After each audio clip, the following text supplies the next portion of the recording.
નમસ્કાર વિદ્યાર્થીની મિત્રો, ધોરણ 12 સમાજશાસ્ત્ર પ્રકરણ 2નો આજે આપણે અભ્યાસ કરીશું. ભારતીય સંસ્કૃતિ અને સમુદાય.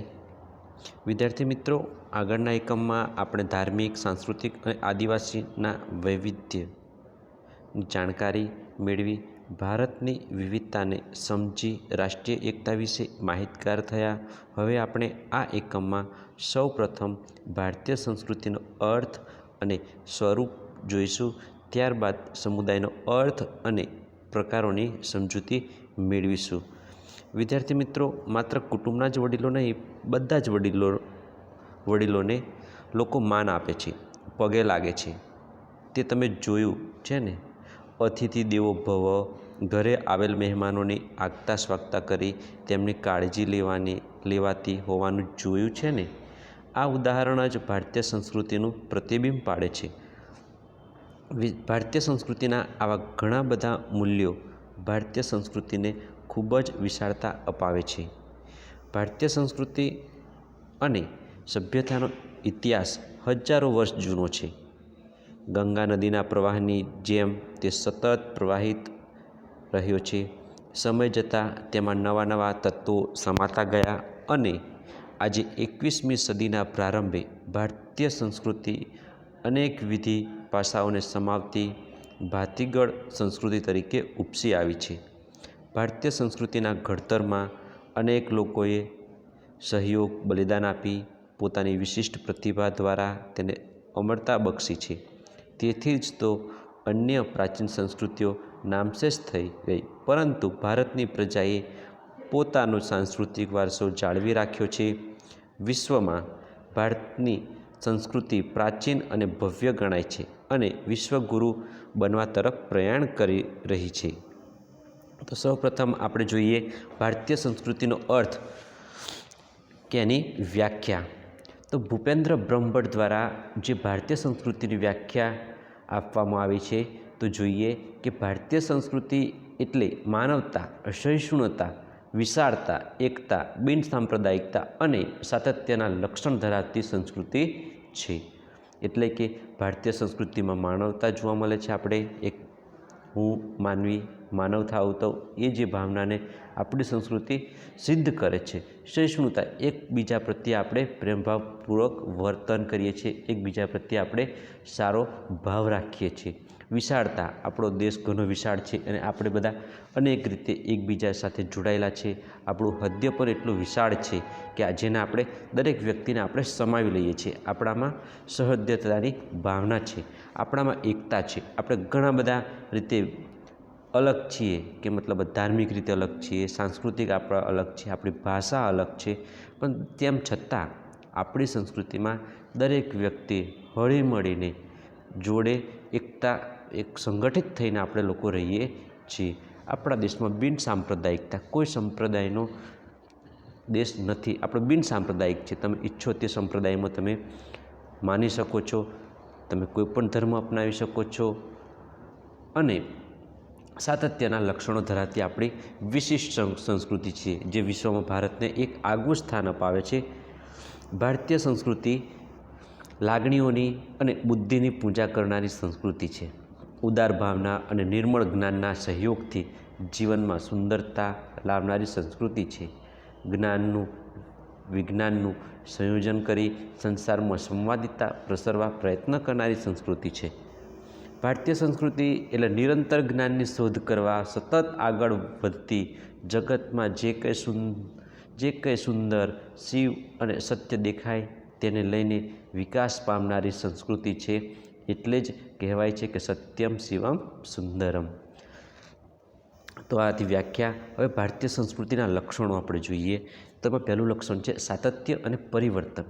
દુનિયાની ઘણી સંસ્કૃતિઓ ઉદ્ભવી અને નાશ પામી, પરંતુ ભારતીય સંસ્કૃતિની વિશેષતા એ છે કે ઘણી મોટી ઉથલ પાથલ થવા છતાં આજે પણ જળવાઈ રહી છે. એટલે તેનું સાતત્ય જળવાઈ રહ્યું છે. સાતત્ય સાથે પરિવર્તન એ પણ ભારતીય સંસ્કૃતિનું લક્ષણ છે. કેટલાક આંદોલનો, નવજાગરણ, જૈન, બૌદ્ધ ધર્મનો પ્રસાર વગેરે ક્રાંતિકારી પરિવર્તન છતાં સંસ્કૃતિના મૂળભૂત તત્વો જાળવીને ભારતીય સંસ્કૃતિએ સમાયોજન સાધ્યું છે. બીજું લક્ષણ છે વિવિધતા અને એકતા. ભારતીય સંસ્કૃતિ જેવી વિવિધતા બહુ ઓછી સંસ્કૃતિમાં જોવા મળે છે. ભારતની સંસ્કૃતિમાં અનેક જાતિ અને જ્ઞાતિના લોકો તેમજ વિવિધ ભાષા, ધર્મ, ઉત્સવો અને કલાઓ, સંગીત, નૃત્ય વગેરે જોવા મળે છે. આ બધા માટે પ્રાદેશિકતા, ભૌગોલિકતા અને આબોહવા જવાબદાર છે. આટલી બધી વિવિધતા હોવા છતાં એક દેશના નાગરિક હોવાની ભાવના તેમજ રાજનૈતિક પદ્ધતિઓને લીધે એકતા જોવા મળે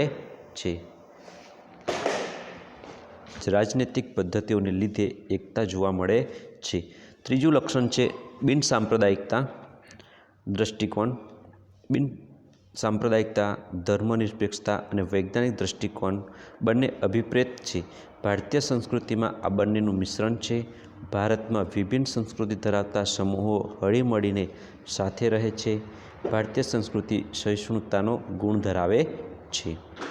ભારતમાં બધા જ લોકોને સમાન અધિકાર, લઘુમતીઓના અધિકારના રક્ષણ માટે ખાસ જોગવાઈ કરવામાં આવી છે, જે ભારતીય સંસ્કૃતિની ઉદારતા બતાવે છે. ભારતીય સંસ્કૃતિમાં વિજ્ઞાનને પણ મહત્ત્વ અપાયું છે, એટલે કે તે બિનસાંપ્રદાયિકતા દૃષ્ટિકોણવાળી છે. ચોથું લક્ષણ છે વૈશ્વિક દૃષ્ટિકોણ. ભારતીય સંસ્કૃતિ વૈશ્વિક દૃષ્ટિકોણ ધરાવે છે. સમગ્ર દુનિયામાં શાંતિ અને સદ્ભાવનાનો સંદેશો ફેલાવ્યો છે. વસુવૈધૈવ કુટુંબકમનો જે ભાવ રાખ્યો છે. વિકાસશીલ અને વિકસિત દેશોના વિકાસ માટે ભારત કટિબદ્ધ રહ્યું છે. આ રીતે વિશ્વબંધુ તરીકે જવાબદારી નિભાવી વૈશ્વિક દૃષ્ટિકોણનું ઉદાહરણ પૂરું પાડ્યું છે. પાંચમું લક્ષણ છે ભૌતિકવાદી અને આધ્યાત્મવાદી. ભારત આધ્યાત્મની ભૂમિ તરીકે જાણીતું છે. પ્રાચીન કાળથી વર્તમાન સમય સુધી ભારતનો ઇતિહાસ જોશો તો ભૌતિકવાદી અને આધ્યાત્મવાદી સંસ્કૃતિ સાથે વિકસી છે. જો તમારે ભારતીય માનસનું સમજવું હોય તો આધ્યાત્મિકતાથી જ સમજી શકાય છે. છઠ્ઠું લક્ષણ છે વ્યક્તિને મહત્ત્વ આપતી સંસ્કૃતિ. ભારતીય સંસ્કૃતિ વ્યક્તિમાં વિશ્વાસ કરતી વ્યક્તિવાદી સંસ્કૃતિ છે. ભારતના વિવિધ ધર્મોમાં વ્યક્તિનું મહત્ત્વ સ્વીકારાયું છે. રાજ્ય અને સમાજનો ઉદ્દેશ્ય વ્યક્તિને ભલાઈ માટે છે અને તે રીતે રાજ્ય અને સમાજે ભૂમિકા ભજવવાની છે, પરંતુ એનો અર્થ એવો નથી કે સમાજનું કોઈ મહત્ત્વ નથી. એના પછી છે ભારતીય સંસ્કૃતિના સ્વરૂપો. તો ભારતીય સંસ્કૃતિમાં અનેક સ્વરૂપ છે, પરંતુ અહીં તેની સ્પષ્ટ સમજ મેળવવા માટે 3 વિભાગમાં વહેંચી શકીએ છીએ. પ્રશિષ્ટ, ભદ્રવર્ગીય અથવા માર્ગી પરંપરા. બીજું છે લોક સંસ્કૃતિ અથવા દેશી પરંપરા. ત્રીજું છે આદિવાસી સંસ્કૃતિ. તો સૌપ્રથમ આપણે જોઈએ પ્રશિષ્ટ કે ભદ્રવર્ગીય અથવા માર્ગી પરંપરા. ભારતીય સંસ્કૃતિની પ્રશિષ્ટ પરંપરામાં વિવિધ વિદ્યાશાખાઓ, ભાષાઓ અને કલાઓનો સમાવેશ થાય છે. તે નીચે પ્રમાણે વિગત દર્શાવી શકાય. તો પહેલું છે ધર્મશાસ્ત્ર સંબંધી કે ધર્મ સંબંધી. બીજું છે નીતિશાસ્ત્ર કે આચારશાસ્ત્ર. ત્રીજું છે જ્યોતિષશાસ્ત્ર. એના અંદર આવશે અવકાશ વિજ્ઞાન, ખગોળશાસ્ત્ર અને જ્યોતિષશાસ્ત્ર. ચોથું છે દર્શનશાસ્ત્ર. પાંચમું સંગીતશાસ્ત્ર. છઠ્ઠું છે નાટ્યશાસ્ત્ર. સાતમું વ્યાકરણશાસ્ત્ર. આઠમું આયુર્વેદ વિજ્ઞાન અને નવમું વાસ્તુ અને શિલ્પ. અહીં દર્શાવેલ વિવિધ શાસ્ત્રો મૂળ સંસ્કૃત ભાષામાં રચાયેલા હતા. તેને કારણે આ પરંપરાને પ્રશિષ્ટ પરંપરા તરીકે પણ ઓળખવામાં આવે છે. કે જુદા જુદા ગ્રંથોમાં ભારતીય સંસ્કૃતિના વિવિધ પાસા શાસ્ત્રીય ચર્ચા કરવામાં આવી હતી અને તેનું સાતત્ય આજે પણ રહ્યું છે. આ પરંપરામાં વિવિધ વિષયોની કુશળતા પ્રાપ્ત કરવા માટેના સાધનો અથવા તાલીમની અનિવાર્યતા રહેતી. જો કે અહીં ઉલ્લેખ કરવો જોઈએ કે સંસ્કૃત ભાષા એ જનસામાન્યની ભાષા ન હોવાને કારણે ભદ્ર વર્ગ સુધી જ સીમિત રહી. ઉપરાંત આ પરંપરામાં ભિન્ન ભિન્ન ધર્મો અને સંપ્રદાયોના તત્વો ઉમેરાતા ગયા અને તે દ્વારા એક વિશિષ્ટ ભાતીગળ સંસ્કૃતિ વિકસી છે. બીજી છે આપણે લોક સંસ્કૃતિ અથવા દેશી પરંપરા. લોક સંસ્કૃતિ માનવ સમાજ જેટલી જૂની જ છે. લોક સંસ્કૃતિને આદિ માનવની મનોવૈજ્ઞાનિક અભિવ્યક્તિ તરીકે ઓળખવામાં આવે છે. લોક સંસ્કૃતિ એક લોક સમૂહનું સહિયારું નિજી સર્જન છે.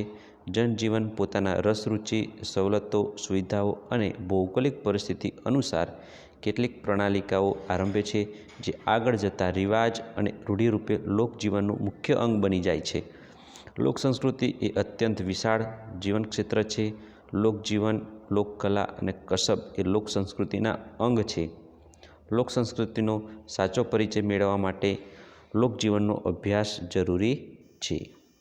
તો લોક સંસ્કૃતિનો અર્થ અને વ્યાખ્યા જે જોરાવરસિંહ જાદવ દ્વારા આપવામાં આવેલી છે કે સંસ્કૃતિના સીમાડામાં સમાઈ જતી બોલીઓ, કંઠસ્થ સાહિત્ય, સંગીત, કલા, ઉત્સવો, ધર્મ, વસ્ત્રાલંકારો, ખેતી, પશુપાલન, નૌકાયાન, હથિયારો, ઘર, ખોરડા, રાચરચીલું, દેવમંડળ, આચાર વિચાર, સંસ્કાર વગેરેનો લોક સંસ્કૃતિમાં સમાવેશ થાય છે. મહાપાત્રે જે વ્યાખ્યા આપે છે એ પ્રમાણે કે લોકોની રીત રસમો, વહેમો, માન્યતાઓ, પ્રચલિત લોકગીતો, લોકકથાઓ, હાલરડા, મરસિયા, જોડકણા, કહેવતો, રૂઢિપ્રયોગો ઉપરાંત વસ્ત્રાલંકારો, રમતો, ઘરવખરી ચીજવસ્તુઓ, દેવદેવીઓ, રમકડા, હથિયારો ઇત્યાદિનો સમાવેશ લોક સંસ્કૃતિમાં થાય છે. જેમ કે રીત રસમમાં લગ્ન કરનારને પીઠી લગાવી મીઢળ બાંધવું વગેરે જોવા મળે છે. તીન તગાડા કામ બિગાડા જેવા વહેમ જોવા મળે છે.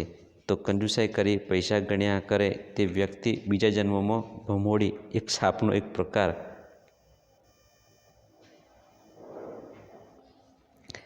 બને તેવી માન્યતા છે વગેરે લોક સંસ્કૃતિના ઉદાહરણ છે.